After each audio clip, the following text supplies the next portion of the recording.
بینندگان گرامی، درود بر شما. امیدوارم در هر جای دنیا که به برنامه‌های ما نگاه می‌کنید شاد و تندرست باشید. برنامه امروز ما درباره یکی از بیماری‌هایی که در ایران و بسیاری کشورهای جهان نه تنها از نظر تندرستی بلکه از نظر اجتماعی نیز به مشکل بزرگی تبدیل شده، یعنی بیماری تالاسمی. بیماری تالاسمی رو در ایران همه میشناسن. بر اساس آمار منابع پزشکی ایران، همکنون در ایران حدود 40,000 بیمار تالاسمی داریم. تالاسمی هم مانند بسیاری از بیماری‌های انسان متمدن تاریخچه طولانی نداره.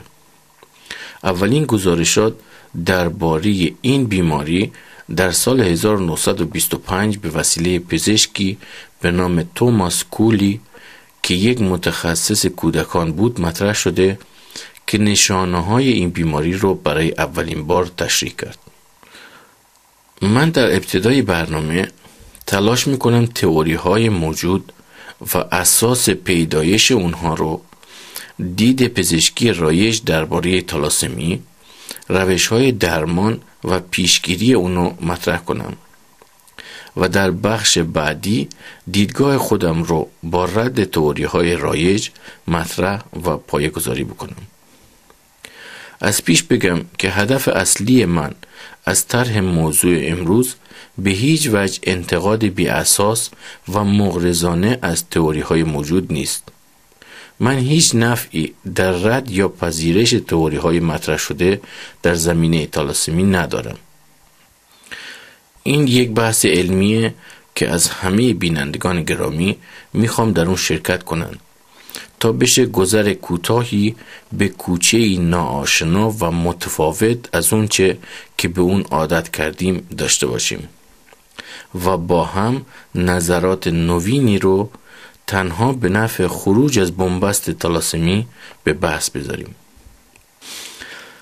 همچنان که در برنامه‌های گذشته دیدیم، بسیاری از تئوری‌های جا افتاده در زمینه‌های گوناگون پزشکی با اندیشه‌های نوین همخوانی چندانی ندارند و از اونجایی که سالهای طولانی حضور اونها تغییری در وضعیت بیماران به وجود نمیاره، لازمه که در درستی اونها تجدید نظر بشه. تالاسمی هم از این اصل مستثنا نیست. در سال 1927 توماس کولی که برای اولین بار این بیماری رو تشریح کرد، اونو یک بیماری ژنتیک معرفی کرده بود. به نظر اون بیماری تالاسمی ناشی از جهشی در ژن‌های ساختن زنجیرهای پروتئینی هموگلوبینه.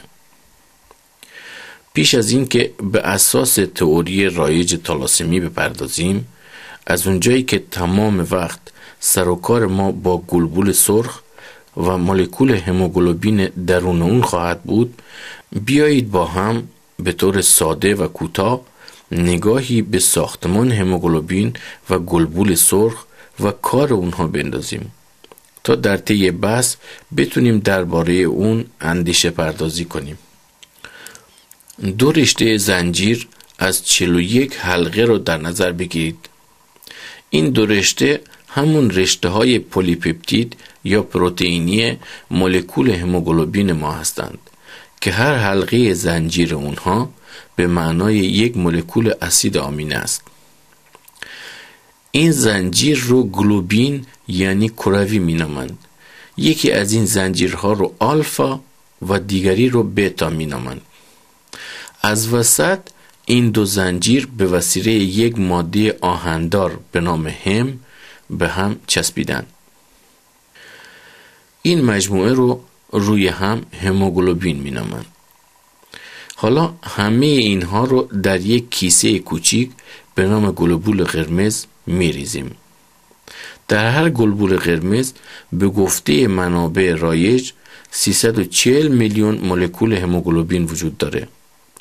بخش هم از مولکول هموگلوبین به دلیل رنگ قرمز آهن ترکیب شده با اکسیژن که همون آهن زنگ زده باشه به گلوبول قرمز رنگ سرخ میده که رنگ خون ما هم از همین جاست. هموگلوبین 95% پروتئین گلبول سرخ رو تشکیل میده. مولکول هموگلوبین یک تترامر یعنی یک مولکول 4 رشته‌ایه.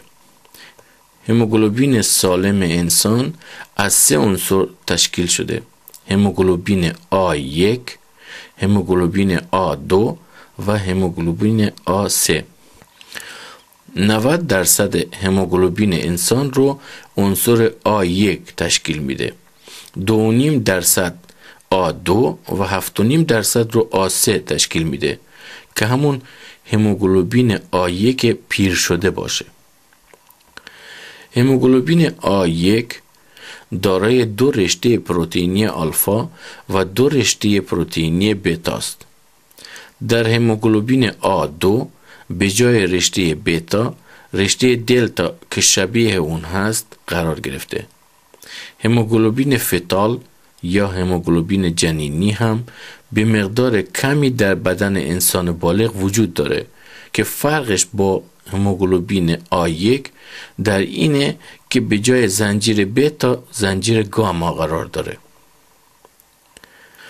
همه هموگلوبین های یاد شده بالا دارای زنجیر پروتئینی آلفا هستند که از 141 بازمانده اسید آمینه تشکیل شده و یک زنجیر بتا یا دلتا و یا گاما هستند که به هم خیلی شبیهند و از 146 بازمانده اسید آمینه تشکیل شدند. از هفته 6 زندگی جنینی در جگر رشته های آلفا، گاما و بتا تولید میشن. چند هفته تا تولد کودک مقدار زنجیره های گاما به شدت کاهش یافته و جای خودشون رو به رشته های بتا میدن و در 4 ماهگی پس از تولد ترکیب زنجیره های پروتئینی هموگلوبین مانند افراد بالغ میشه، یعنی هموگلوبین اصلی با 2 رشته آلفا و 2 رشته بتا جای بقیه رو میگیرن. در اینجا باید تذکر بدم که رشته های مختلف آلفا، بتا، گاما و یا دلتا هیچ نقشی در کار هموگلوبین ندارن. عمر هر اریتروسیت 120 روزه که پس از اون از بین میرن. هموگلوبین سلول های قرمز پس از تلاشی به 2 بخش تقسیم میشه: هم که بخش آهندار و گلوبین که بخش پروتئینی هموگلوبینه. آهن از بخش هم جدا میشه و بقیه این مولکول به بیلیروبین یعنی زرداب تبدیل میشه. بخش پروتئینی هموگلوبین به اسیدهای آمینه تکه تکه میشه که بدن از اون برای ساختن پروتئین‌های ضروری بدن استفاده میکنه. کار اصلی این گلبول‌های سرخ بردن اکسیژن از شش‌ها به بافت‌های بدن، رها کردن اون در بافت‌ها و به خود چسبوندن گاز کربونیک و آوردن و رها کردن اونها در شش‌هاست. مولکول هموگلوبین در کیسه گلبول سرخ طوری قرار گرفته که بخش آهندار میانه اون در مرکز این کیسه قرار میگیره و وقتی که اتم اکسیژن از بیرون کیسه میخواد به این آهن بچسبه، بخش مرکزی کیسه رو از 2 طرف به درون فشار میده و به گلبول قرمز شکل دگمه لباس میده. هر مولکول هموگلوبین میتونه 2 اتم اکسیژن حمل بکنه. به گفته منابع پزشکی رایج، بدن انسان تقریباً از 75 تریلیون سلول تشکیل شده. از روی حساب ساده‌ای میشه فهمید که در هر دقیقه به هر سلول بدن چند اتم اکسیژن میرسه و یا باید برسه. به طور کوتاه میگم که در هر لیتر خون به طور میانگین 4 در 10 به توان 12 گلبول سرخ و در هر گلبول سرخ 34 در 10 به توان 7 مولکول هموگلوبین وجود داره. در هر دقیقه 5 لیتر خون در بدن جریان داره بنابراین تعداد اتم‌های اکسیژنی که به بافت‌ها میرسند برابر با 68 در 10 به توان 20 خواهد بود.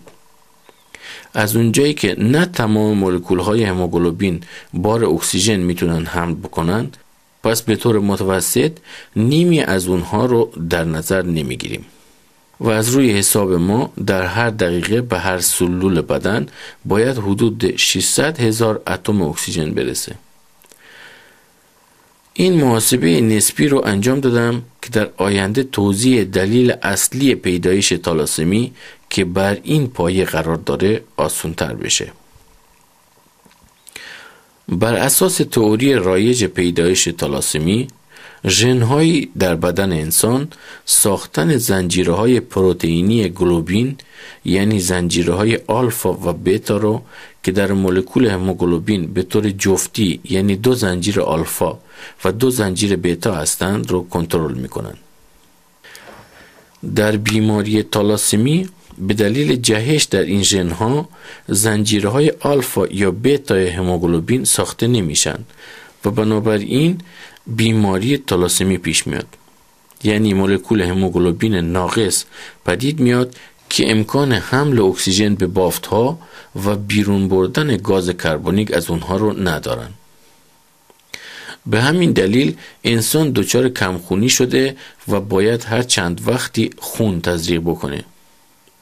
باید اضافه کرد که هموگلوبین در دوران جنینی در جگر و پس از اون در مغز و استخوان تولید میشه. دانستن این موضوع مهمه زیرا که بینش نوین به این موضوع با تئوری رایج تفاوت خواهد داشت و یکی از دلایل اثبات اون هم همین موضوع خواهد بود. پس در تئوری رایج پیدایش تالاسمی به دلیل نقصی در ژن ساختن زنجیرهای آلفا و بتا هموگلوبین این زنجیرها در مغز و استخوان ساخته نمیشن و کمخونی پیش میاد. بر اساس داده‌های پزشکی رایج تا به امروز بیش از 23 اختلال در ژن‌های تالاسمی آلفا و بیش از 150 مورد جهش برای رشته‌های بتا در ژن اون پیدا شده. به همین دلیل آهن آزاد در خون از مولکول هم جدا شده و به خون میریزه که با نشت در بافت‌ها به اونها صدمه میرسونه و بیماری به نام هموسیدروز یعنی رسوب آهن در بافت‌ها پدید میاره. بسته به اینکه کدام رشته پروتئینی صدمه دیده باشه، تالاسمی رو با نامهای آلفا و یا بتا نامگذاری میکنند که تالاسمی بتا رو هم به 3 نوع کوچک یعنی مینور، میانه یعنی اینترمدیا و بزرگ و یا ماژور تقسیم میکنند. از همینجا هم در پزشکی رایج نتیجه گیری های لازم برای درمان این بیماران گرفته میشه و اون این که برای درمان کمخونی باید هر چند وقت خون به بیمار تزریق بشه. برای بیرون بردن آهن از بدن باید دارویی به نام دیسفرال و یا مشابه قرصی اون مصرف بشه. اما از اونجایی که بیماری منشأ ژنتیک داره و دانش ژنتیک به ویژه مهندسی ژنتیک هنوز به اندازه کافی پیشرفت نکرده، پس درمان اساسی نیز برای این بیماری وجود نداره. آیا حقیقتاً این چنین هست؟ بیایید به بحث امروزمون وارد بشیم و با هم در این زمینه کنجکاوی کنیم. تالاسمی از 2 واژه یونانی به نام تالاسا یعنی دریا و هایم یعنی خون تشکیل شده که با هم میشن بیماری دریاخونی. چرا این نام رو به این بیماری دادن؟ زیرا که این بیماری ویژه مردمیه که در کنار دریاها و مناطق پوشیده از جنگل زندگی میکنن.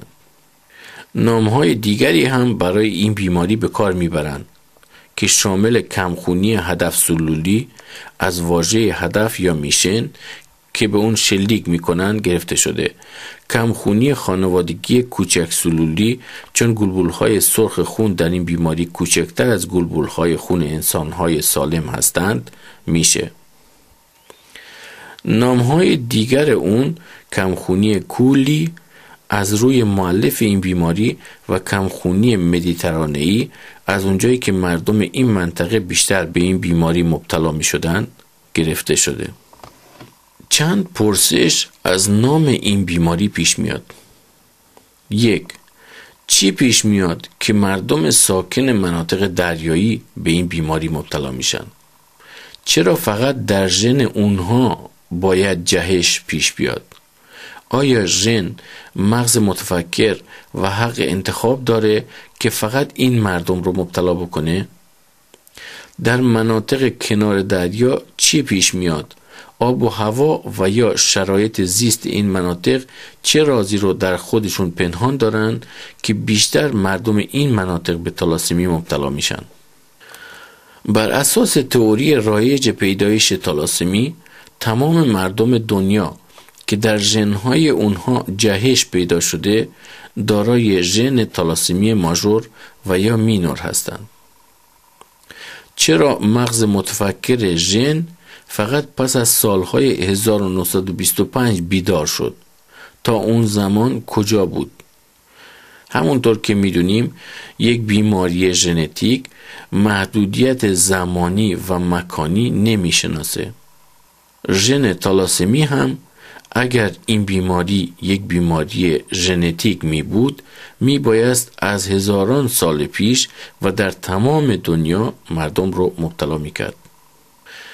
در ادامه این تئوری به این نتیجه گیری می رسیم که از روی قوانین مندل درباره پیدایش نشانه های تغییرات ژنتیک در نسل های آینده، اگه هم پدر و هم مادر دارای ژن نهفته تالاسمی باشند، پس از هر 4 فرزندی که از اونها به دنیا میاد، 1 فرزند سالم، یکی دارای بیماری تالاسمی و 2 نفر دیگه دارای ژن تالاسمی پنهان یا مینور خواهند بود. در همینجا خواستم به یک مشکل اجتماعی که در بسیاری کشورها از جمله ایران رایج شده اشاره کنم و اون مشکل برچسب تالاسمی ماژور و مینوره که اساس تشکیل خانواده ها و سپس حفظ اون رو زیر تأثیر خودش برده.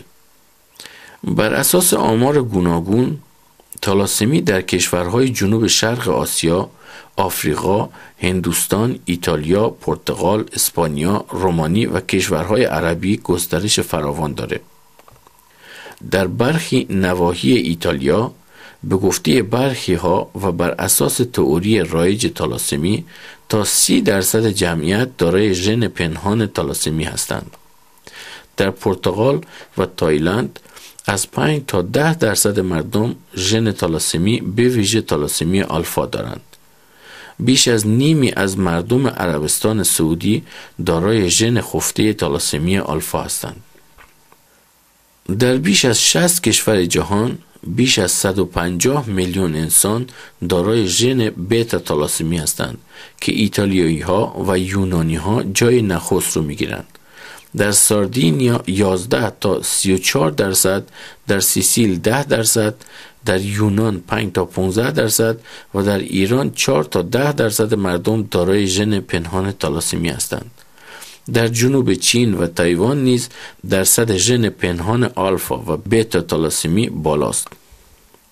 در مناطق ساحلی دریای مازندران و خلیج فارس بیش از 10% مردم و در سایر مناطق به ویژه استان فارس از 4 تا 8% دارای ژن‌های پنهان تالاسمی هستند. بر اساس آمار پزشکی ایران هر ساله حدود 1500 کودک بیمار تالاسمی در ایران به دنیا میان. به بیماری تالاسمی هم دختران و هم پسران به طور یکسان مبتلا میشن.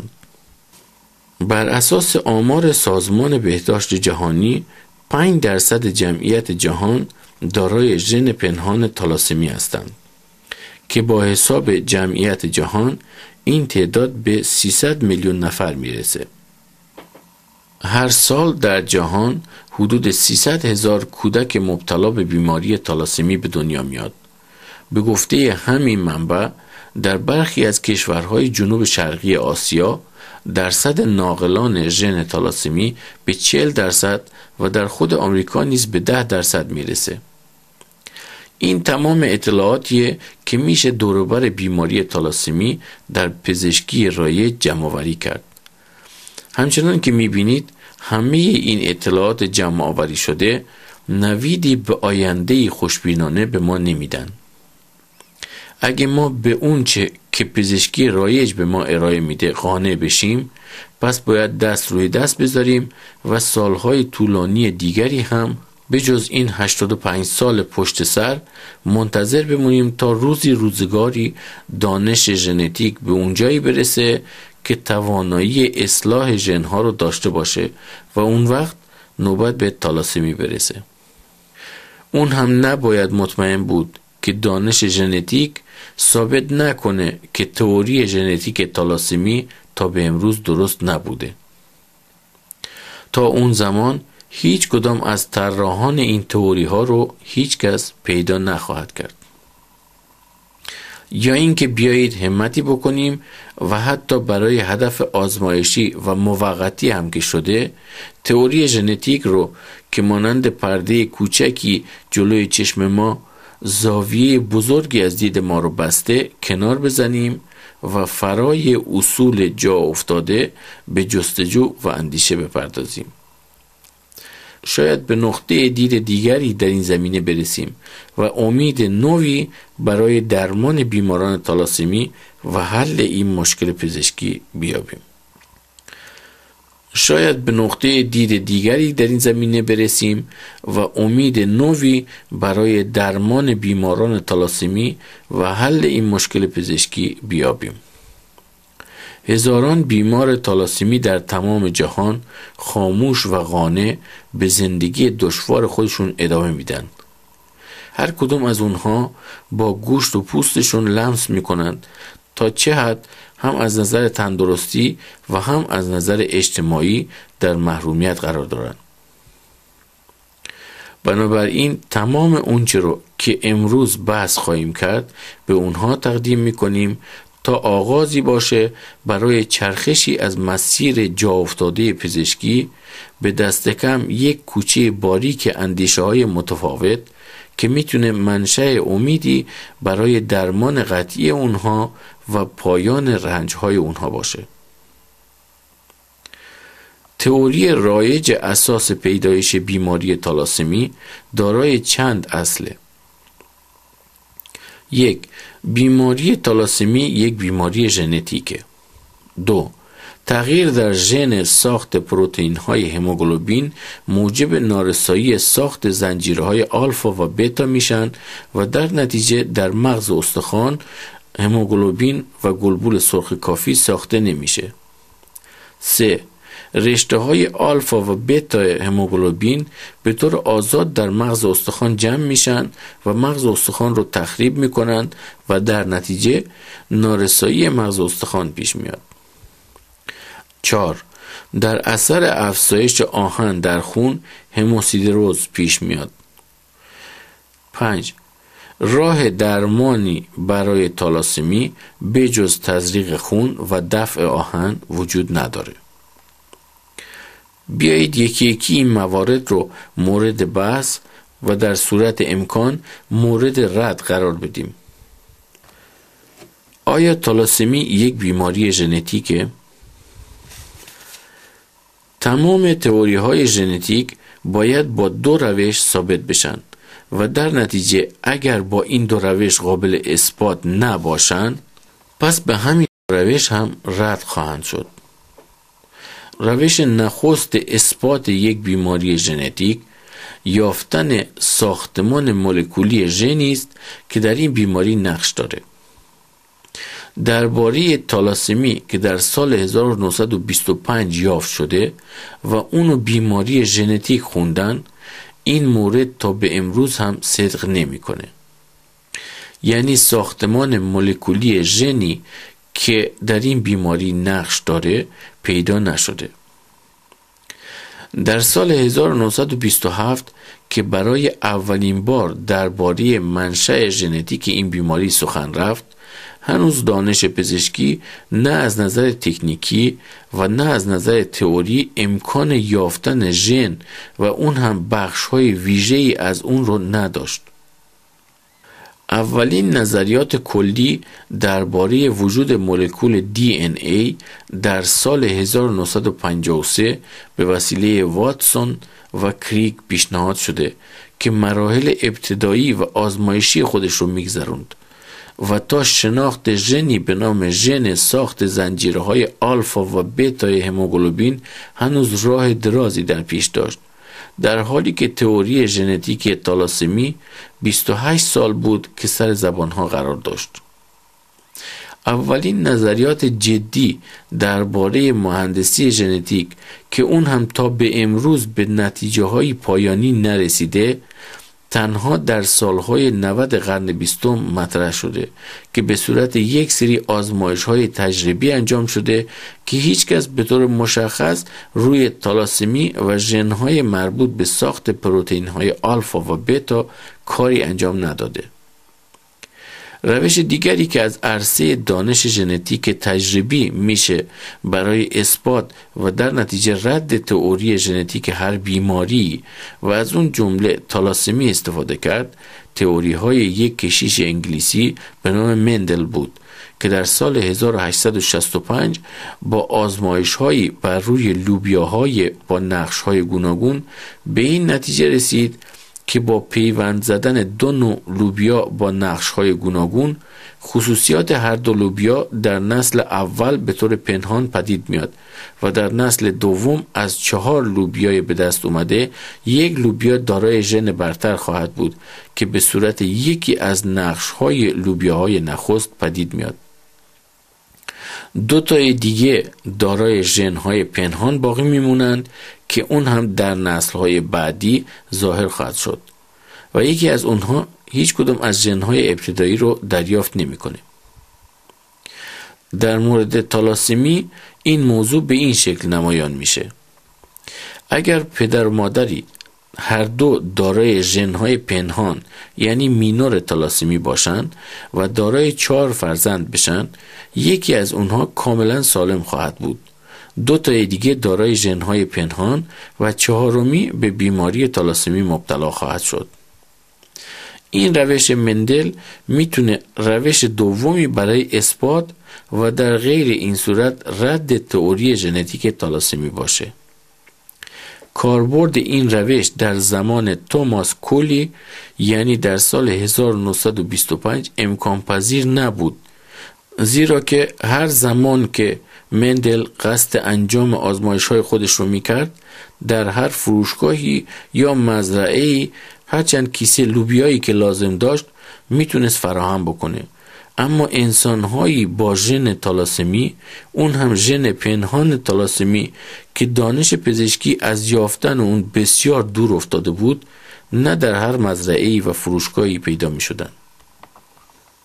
برای این کار توماس کولی و دانشمندان پس از اون میبایست ابتدا انسان‌های دارای ژن پنهان تالاسمی رو پیدا می‌کردند، اونها رو با هم ازدواج می‌دادند و فرزندان نسل‌های بعدی اونها رو تا چند نسل مورد تحقیق قرار می‌دادند و به نتیجه گیری مندل می‌رسیدند.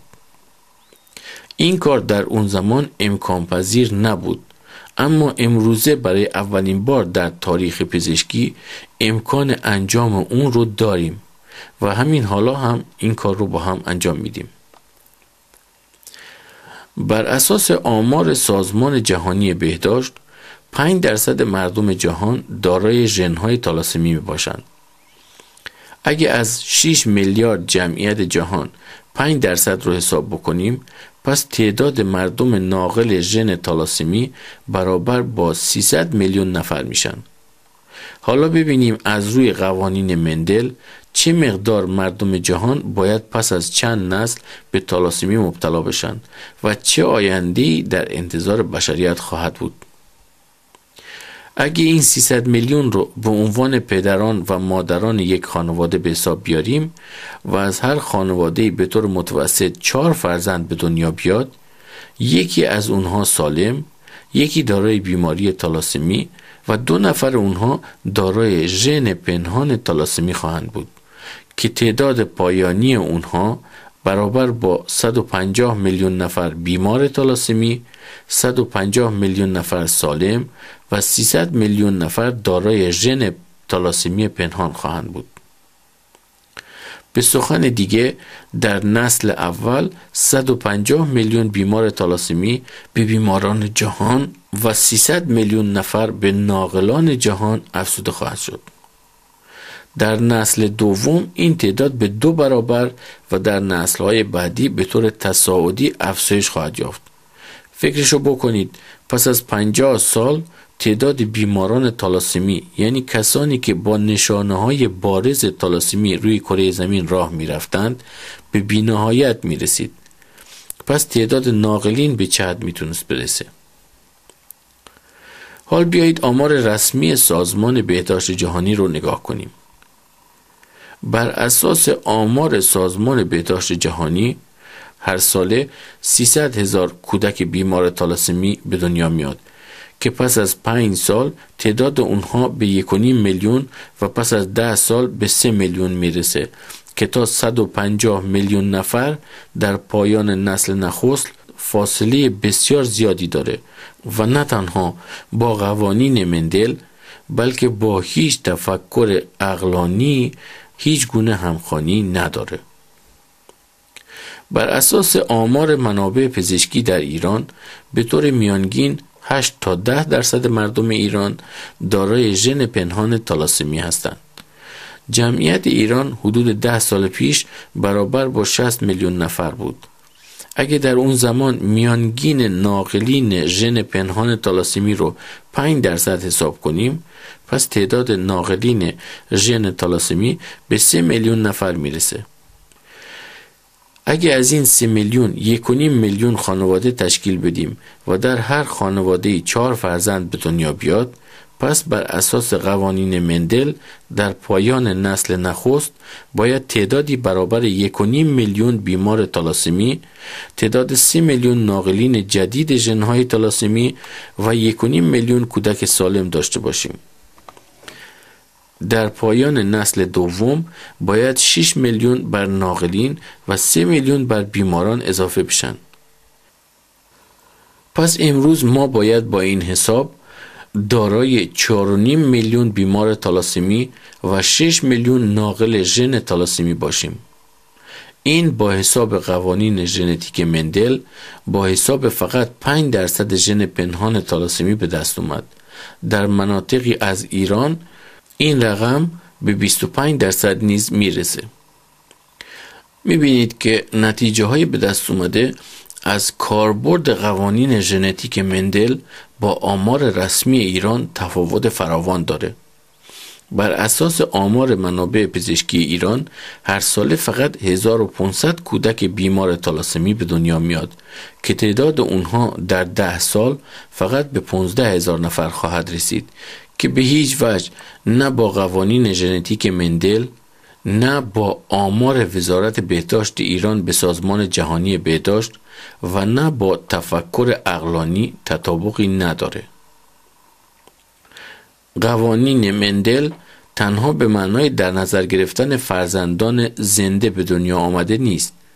تخمک‌های باردار شده و به هر دلیلی به دنیا نیامده نیز در قانون مندل شرکت می‌کنند. اما فرض ما بر این بود که همه فرزندان به دنیا اومده باشند. بنابراین تئوری ژنتیک پیدایش تالاسمی نه از نظر دانش ژنتیک و نه از نظر قوانین تجربی مندل تایید نمیشن. پس این تئوری رو بیایید با هم کنار بذاریم. این کار امکان اینو به ما میده که منابع فکری خودمون رو بیش از این روی این زمینه به کار نبرده و هدر ندیم. بخش‌های دیگه تئوری رایج تالاسمی دارای تناقض‌های فراوان دیگریه، از جمله این که رشته‌های پروتئینی هموگلوبین در مغز استخوان ساخته نمیشن و در نتیجه نارسایی هموگلوبین و گلبولهای سرخ پیش میاد. بیایید با هم فیزیولوژی خونرسانی بدن انسان رو مرور کنیم و به این ترتیب نادرستی بخش دیگری از این تئوری رو هم به اثبات برسونیم. در هر لیتر خون انسان سالم از 3.7 تا 5.1 در 10 به توان 12 گلبول سرخ وجود داره. در هر اریتروسیت حدود 340 میلیون مولکول هموگلوبین وجود داره. هر کدام از این مولکول‌های هموگلوبین که ساختمان اونو در پیش تشریح کردیم 2 اتم اکسیژن رو میتونن به بافت‌ها منتقل کنن. برونده قلبی در حالت استراحت حدود 5 لیتر در دقیقه است. کار مشترک دستگاه گردش خون و دستگاه تولید سلولهای خونی اونچنان تنظیم شده که سلولهای بدن انسان بتونن برای زندگی خود از اکسیژن و مواد خوراکی لازم بهره مند بشن.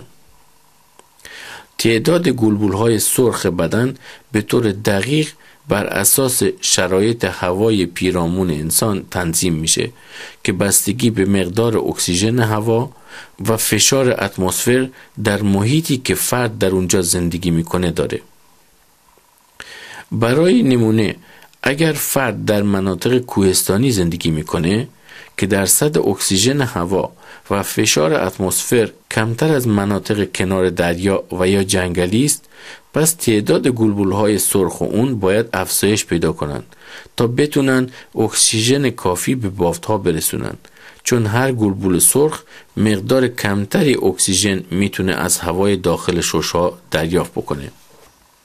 ما میدونیم که گلبولهای سرخ با هموگلوبین خود و یا دقیق‌تر با اتم آهنی که در هموگلوبین خود دارن اکسیژن رو در شش‌ها به خودشون میچسبونن و در بافت‌ها اونها رو از دست میدن و گاز کربونیک رو که در بافت‌ها در نتیجه سوخت و ساز پدید اومده به خودشون میچسبونن و در شش‌ها رها میکنن.